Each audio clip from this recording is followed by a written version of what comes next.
દશરથની પાસે જાય છે. બે મિત્રોએ અંદર ખાને મસલત કરેલી અને ખરેખર જટાયુજીની વૃદ્ધાવસ્થા હતી ત્યારે શ્રી રામ જંગલમાં જટાયુની પાસે પધાર્યા. એ જટાયુ રામને પોતાના પુત્ર માનતા, સીતાજીને પોતાની પુત્ર વધુ માનતા અને સસરા તરીકે એમની ફરજ હતી પુત્ર વધુની રક્ષા કરવાની. અને રાવણની સાથે જટાયુ યુદ્ધ કર્યું કે છે. એકવાર તો રાવણને મૂર્છિત બી કરી નાખ્યો, પણ પુત્ર વધુ સીતાની રક્ષા કરતા કરતા છેવટે જટાયુ ઘાયલ થઈ ગયા. અને જટાયુને યમરાજા લેવા આવ્યા. તો જટાયુ યમરાજાને કીધું, ખબરદાર, જો મને અડક્યો છે તો મારું આયુષ્ય હજી પૂરું થયું નથી, મારું આયુષ્ય બહુ લાંબુ છે, મારે અકાળે મરવાનું આવ્યું છે. તો જટાયુએ નક્કી કર્યું કે હવે મારે જીવવું પણ નથી, મારું બાકીનું આયુષ્ય હું મારા દીકરા રામને અર્પણ કરું છું. તો જટાયુને એટલો પુત્ર પ્રેમ હતો રામ માટે કે હું ભલે અકાળે મરી રહ્યો છું, પણ મારું જે આયુષ્ય વધ્યું છે એ મારું શેષ આયુષ્ય હું મારા દીકરા રામને અર્પણ કરું છું. મેરી ઉંમર મેરે પુત્ર કો લગ જાય છે. એટલે એવું કહેવાય છે ભગવાન રામનું આયુષ્ય બહુ લાંબુ હતું કે છે, અને એ રામને એ આયુષ્ય જટાયુ પાસેથી મળ્યું હતું કે છે.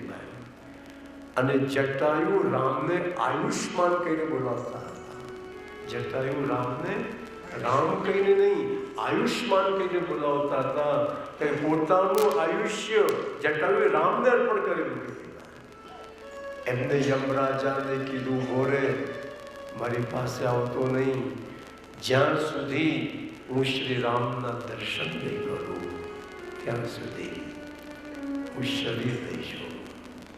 અને જટાયુજી રામની રાહ જોઈને બેઠેલા, અને રામ લક્ષ્મણ ધનુષમાં રહી જટાયુજીની પાસે પધાર્યા. અને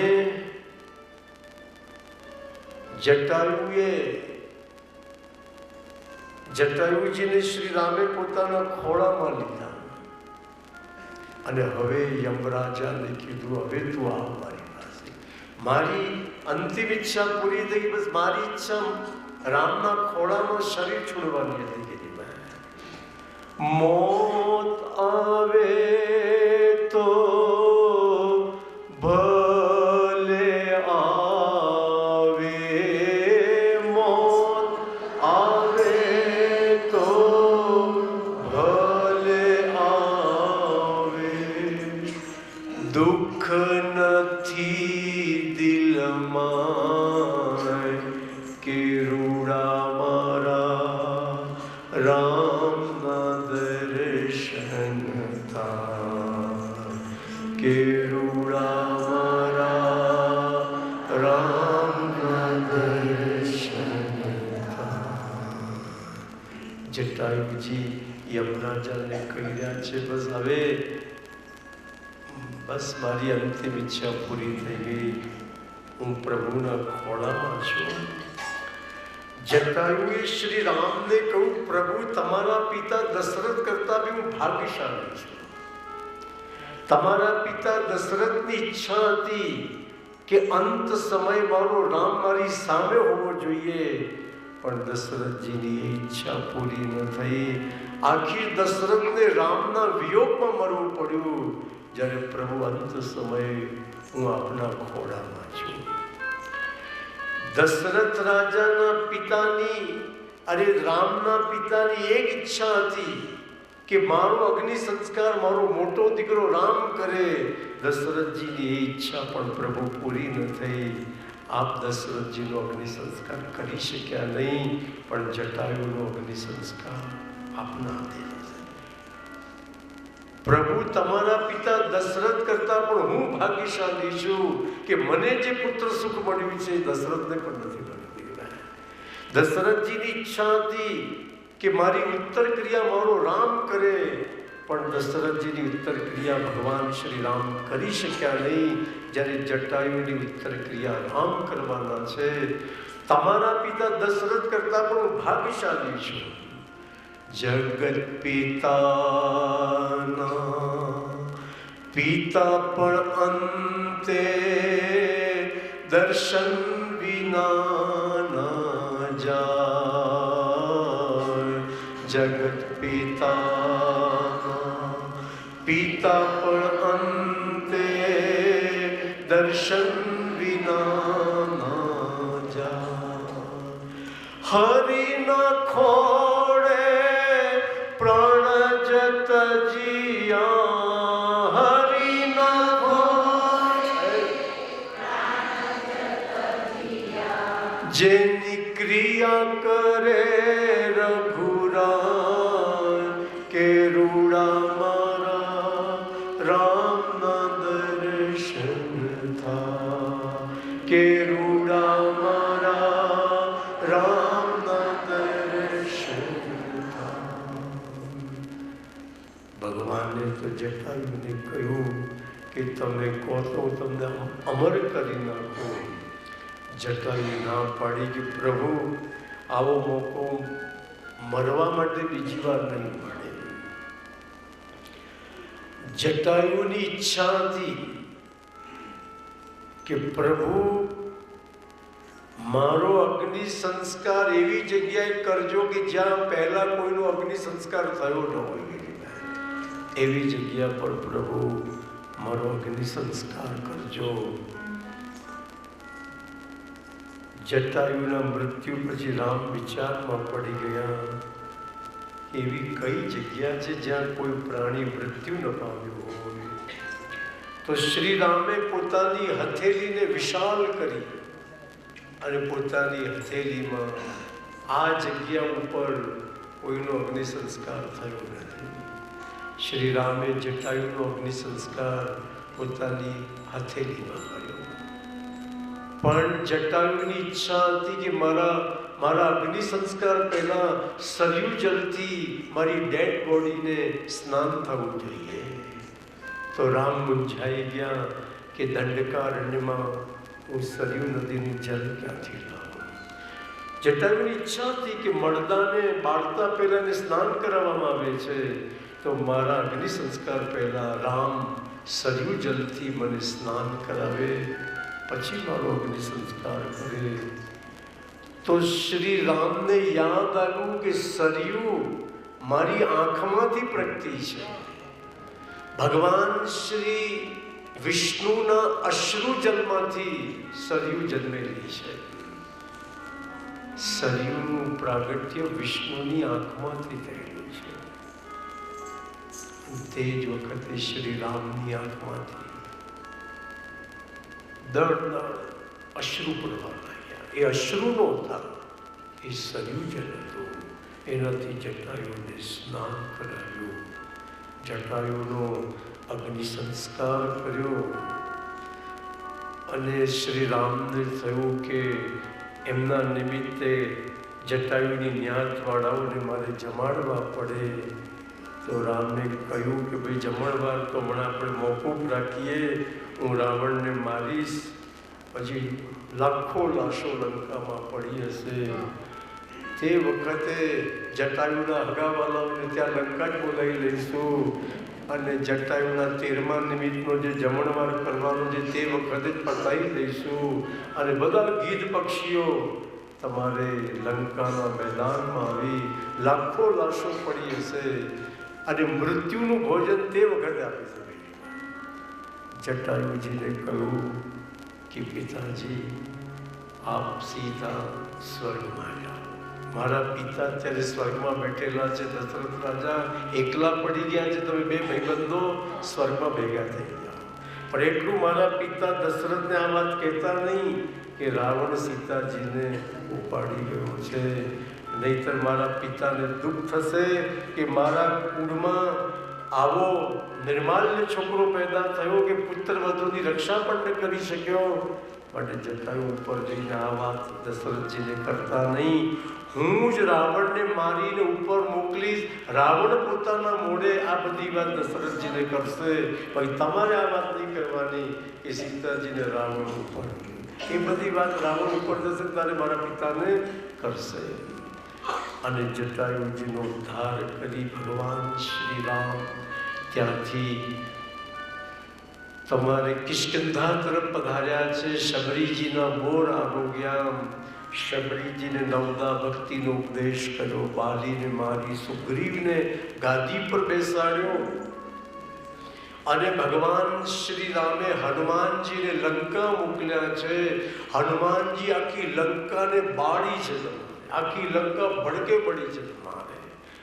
રાવણે આકાશ તરફ જોયું અને રાવણે આકાશમાં રહેલા વાદળાઓને કહ્યું, આ વાદળો મારી લંકા બાળે છે. તમે બધા એટલો વરસાદ નાખો કે અગ્નિ શાંત થઈ જાય. લંકાના આકાશમાં કાળા કાળા મેઘો આવી ગયા.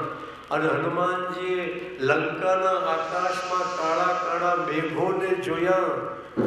ત્યારે હનુમાનજી મહારાજે આકાશ તરફ જોયું અને હનુમાનજી મહારાજે આકાશમાં રહેલા કાળા કાળા મેઘોને કીધું, ખબરદાર, આજે મારે રાવણની લંકા બાળવી છે.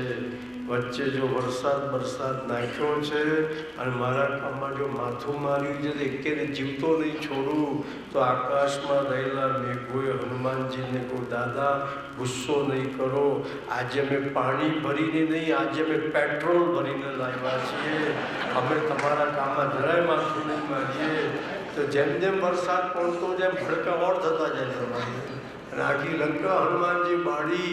અને હનુમાનજી મહારાજ સીધા રામ પાસે પધાર્યા છે. વિભીષણજી શરણે આવ્યા. સમુદ્ર પર સેતુ બંધાયો. ભગવાન શ્રી રામ લંકા પધાર્યા. રામ રાવણનું યુદ્ધ શરૂ થયું. કુંભકર્ણ મરાયો, ઇન્દ્રજીત મરાયો. અને છેવટે શ્રી રામ રાવણ આમને સામને આવ્યા. અને ભગવાન શ્રી રામ એમના ભાથામાં 31 બાણ રાખતા હતા. એ 31 બાણ રાવણ પર છોડ્યા. અને 10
બાણોથી ભગવાન શ્રી રામે રાવણને છંદી કરી નાખ્યો. પ્રકૃતિ ઉપર દૈવી પ્રકૃતિનો આજે વિજય થયો. સીતાજીની અગ્નિ પરીક્ષા થઈ. પુષ્પક વિમાનમાં પ્રભુ શ્રી રામ અયોધ્યા પધાર્યા. અયોધ્યામાં ભરતજી અને શ્રી રામનું મિલન થયું. પ્રભુ શ્રી રામનો અયોધ્યાજીમાં રાજ્યાભિષેક થયો. રાજ્યાભિષેક પછીની કથા કરુણ છે, કારણ કે શ્રી રામ સીતા એકબીજાથી વિખૂટા પડ્યા છે. પણ અયોધ્યાના સંતો માને છે કે શરીરથી જેમ પડછાયાને અલગ ન કરી શકાય, શક્તિમાનથી એની શક્તિને અલગ કેવી રીતે કરી શકાય? રામ સીતા ક્યારેય વિખૂટા પડ્યા નથી. હિમાલયથી ઠંડકને અલગ કેવી રીતે કરી શકાય?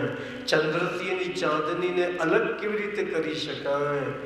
એમ શક્તિમાન રામથી એની શક્તિ જાનકીજીને અલગ કેવી રીતે કરી શકાય? એ ક્યારેય વિખૂટા પડ્યા નથી. એ રામ સીતા સદાય અયોધ્યામાં બિરાજે છે. એ યુગલ સરકારના ચરણોમાં કોટી કોટી વંદન કરી રામ કથાને વિરામ આપી શ્યામની કથા તરફ આપણે આગળ વધીએ. નવમ સ્કંદમાં રાજા રંતીદેવ પર પ્રભુએ કૃપા કરી. નવમ સ્કંદમાં પરશુરામજીએ માં રેણુકાજીનું માથું કાપ્યું. 21 વાર પરશુરામજી પૃથ્વી નક્ષત્રી કરી છે. નવમ સ્કંદની સમાપ્તિમાં મહારાજા પુરુરવાની કથાનું વર્ણન કર્યું, યદુવંશનું વર્ણન કર્યું. હવે દશમ સ્કંદમાં આપણે પ્રવેશ કરીએ છીએ. સુખદેવજીને પરીક્ષિત રાજાએ કહ્યું, ગુરુદેવ હવે બીજી બધી કથા રહેવા દો. શ્રી કૃષ્ણ મારા ઈષ્ટદેવ છે, મને મારા ઈષ્ટદેવની કથા વિસ્તારથી સંભળાવો. સુખદેવજી બોલ્યા કે પરીક્ષિત, દુનિયામાં ખૂબ પાપ વધી ગયું, દુનિયામાં ખૂબ અધર્મ વધી ગયો. દેખો, ધરતીને સમુદ્રનો ભાગ નથી લાગતો, ધરતીને પર્વતોનો ભાગ નથી લાગતો, ધરતીને માણસનો ભાર બી નથી લાગતો. માણસમાં બી ધરતીને કેવા માણસનો ભાર લાગે તો કે લાલુ પ્રસાદ યાદવ જેવાનો ધરતીને અવશ્ય ભાર લાગે. કૃષ્ણ ભગવાન બી યાદવ હતા ને આપણો લાલિયો બી યાદવ છે, પણ બે યાદવમાં આસમાન જમીનનો ફરક છે. કૃષ્ણ ભગવાને ગાયોને ઘાસ ખવડાવ્યું, પણ આ બિહારનો લાલિયો એવો નીકળ્યો કે ગાયના ઘાસમાંથી 950 કરોડ કમિશન ખાઈ ગયો. હમણાં જેલમાં હવા ખાઈને લાલુ બહાર આવ્યો છે અને પાછો બૂમો કેવી પાડે છે, જબ તક સમોસા में रहेगा आलू तब तक बिहार में रहेगा लालू. और गाय ने घास खाया तो क्या दिया? दूध दिया. और लालू ने घास खाया तो क्या दिया? रबड़ी दिया. तेरी घरवाली रबड़ी એવી બિહારમાં ચોંટી પડી હતી કે ઉખાડતા લાગે.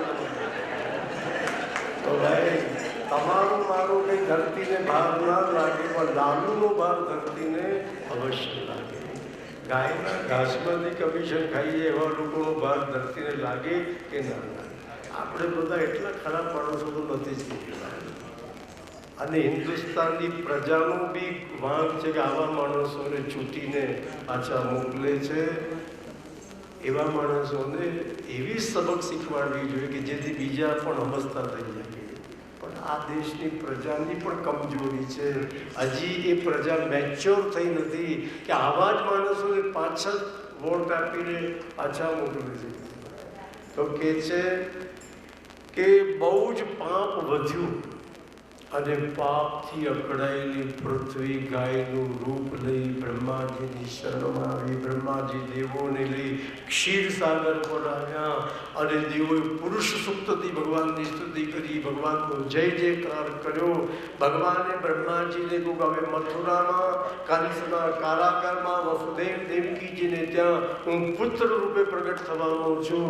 જે યાદવોને મારી સેવા કરવી હોય નીચે, જે દેવોને મારી સેવા કરવી હોય નીચે યાદવો થઈને પ્રગટ થાય. અને આ બાજુ મથુરાના રાજા ઉગ્રસેનજી છે. અત્યારે તો આપણે બદ્રીનારાયણમાં ભાગવતજીની કથા શ્રવણ કરી રહ્યા છીએ. અને દેખો, બદ્રીનારાયણ ભગવાનની બી કેવી કૃપા તમારા ઉપર. ક્લાઇમેટ કેટલું ચોખ્ખું છે, બસ જાણે તમે અમદાવાદમાં હોય એવું જ લાગી રહ્યું છે. અને એર કન્ડિશન રૂમમાં ફરતા એવું લાગી રહ્યું છે. તમારે કેવું સરસ ક્લાઇમેટ છે. અને પેલો પુલ પાછળ તૂટ્યોમાં જે આવતા તે બંધ થઈ ગયેલા, તમે ટેસ્ટથી દર્શન કર્યા જ કરો.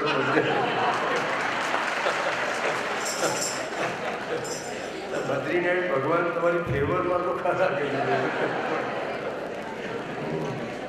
એટલે હવે પાછા ઘણા પૂછે છે કે આવતા અધિકમાં ક્યાં બોલાવવાના છે. એવી પૂરણપોળી ભાવી ગઈ છે બધા. ઘણા પાછા પૂછે છે કે આવતા અધિકમાં અમને કહેજો, જ્યાં કથા રાખવાના હોય અમારું નામ તો અત્યારથી નોંધી રાખજો, અને આવતા અધિકમાં જ્યાં કથા હશે ત્યાં અમે તો પાછા આવવાના જ. એટલે આ બધાને અમે